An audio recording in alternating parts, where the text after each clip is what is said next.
What's going on, everyone? This week we are taking a look at a Star Wars themed coffee and donut shop called Kaibur Coffee. Let's go inside.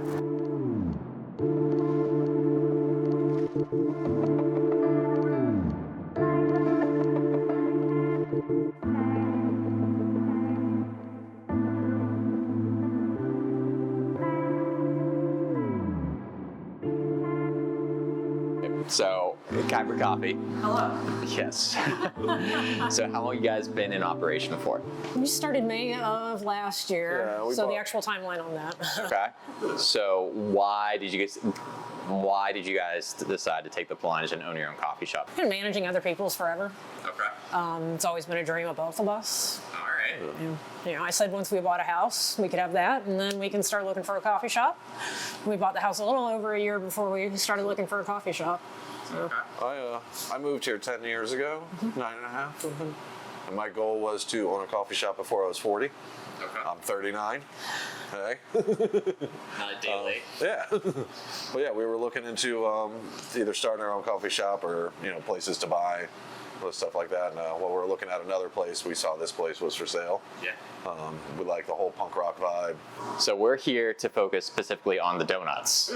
Okay. So can you take me through your donut making process? What makes your guys' donuts unique specifically? Well, we do vegan donuts. Okay.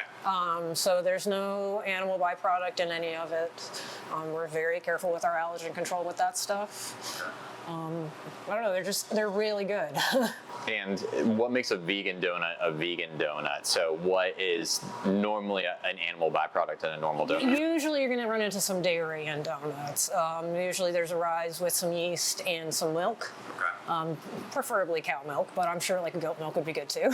Yeah. We use a soy milk instead, and then we use a plant-based butter as opposed to real delicious cow butter.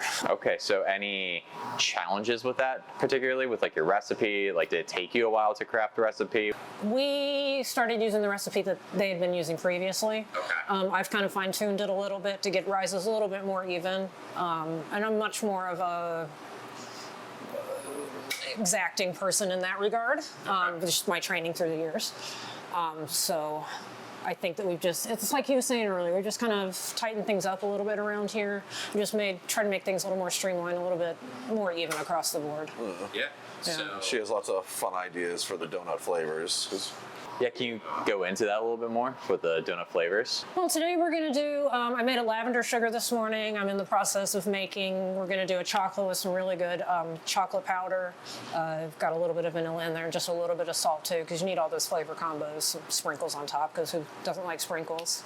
And I've got a raspberry coconut I'm going to do today, which should be pretty tasty. I always tend to do, if I've got like a nut one, I'll leave that whole project till the end, so there's really no cross-contamination issues. So you're really hyper-focused on the allergen and the dietary specific. I am. I spent a lot of my years being trained in that.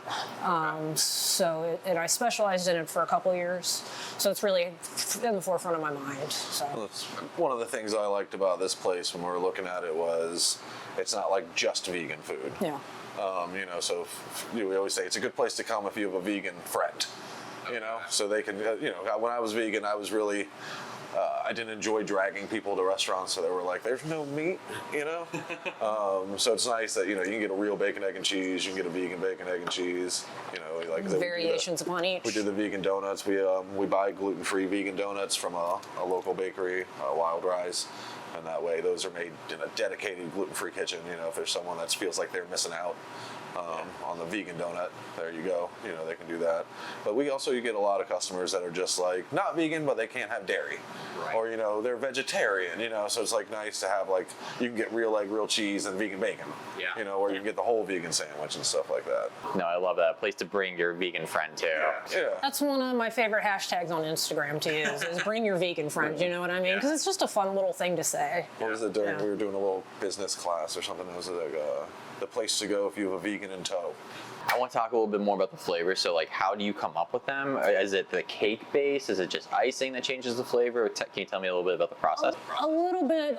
Sometimes I'll do like some fritters or something, and we'll add some other flavors into the dough itself. Mostly, I like to just keep the dough the same. That way, we can mix and match some flavors on top of it a little bit more easily, and not have to be pigeonholed into like we're doing all donuts that are raspberry, we're doing all donuts that are chocolate today. Okay. Every once in a while, I will do like a chocolate donut series, right? Okay. But I really, inspiration-wise, there's a couple people I follow on Instagram. If I like what they're doing, I'll try to do something off that. Old recipes that I have, I'll reach out to him first thing in the morning and be like, I have no idea what sounds good to you today. Yeah. I'll ask the customers, like, you have a favorite flavor you want? Yeah. And then just kind of riff off She'll that for a little sometimes bit. do some like stuffed ones that are some of my favorite. So she's made like peanut butter and jelly donuts with like a fluffy like vegan peanut butter cream in the middle. Grape jelly flavored icing on top. It's very visually and it tastes good. Yeah. Yeah. So. Same thing though. Any of the ones with nuts though, we'll wait. Make them. Yeah. So it sounds like that you can come here multiple times during the week and you're never going to really get the same thing in a good way. In a good way, yeah. We do have some standards that we like to do. There's some muffins. Everybody likes a blueberry muffin. Of course.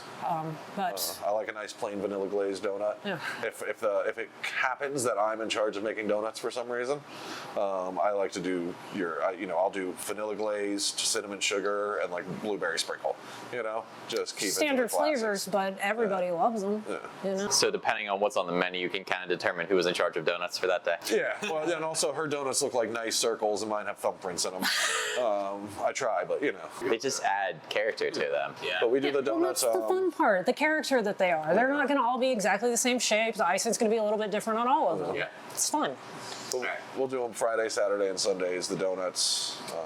There's normally 2 different flavors on Fridays, and then 3 different flavors to choose from on Saturday and Sundays. But we make as many donuts as we can make. For coming in early in the morning and getting them done.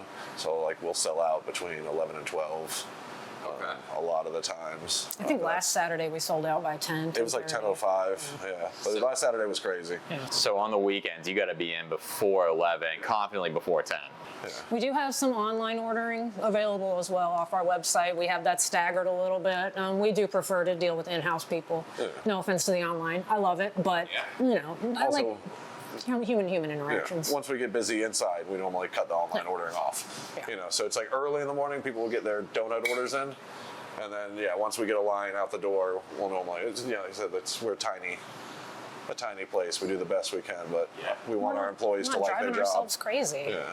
We're not. I've worked a lot of places that refuse to cut off like mobile ordering and stuff like that when you got busy. That's no fun for anybody. You don't want the scene from The Bear with all the tickets constantly coming in. I refuse to watch that show because I really feel like it would bring back like old anxieties to me, And I don't. I've lived that. I don't. Yeah. We've lived that life. I got out of kitchens for that reason. Yeah. Okay, guys. So last question, like, where do you see Kaiber Coffee going? Like, is it just like, hey, you guys are cool with this setup, or is it any type of expansion plans for either no location, making the space bigger, doing online ordering more? Just out of curiosity. We're really happy with the space. Yeah. We're not trying to turn tables any faster. We're just trying to have a good time with life. I'm not interested in opening a second coffee shop. I won't have to manage to. Yeah. I honestly love that. I like the Bob's Burger aspect of it. Yes. I just want to be the guy that's here. I don't want to be the guy running around in the background trying to make sure his 6 coffee shops are doing well. We just want to be comfortable at the end of the day. We're not trying to make a whole shit ton of money. Yeah. We just want to be happy with where our lives are. And love Kaiber's doing that for us. That's fantastic. Yeah.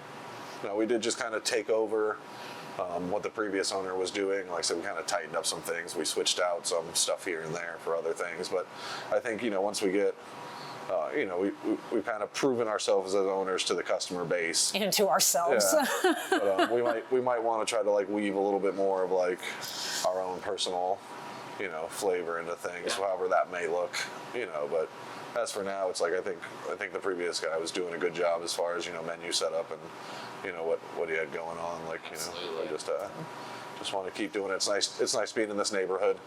I love We it got here. a lot of support. You know, I was scared taking over, being new people and stuff like that, but everyone's just been fantastic. Yeah.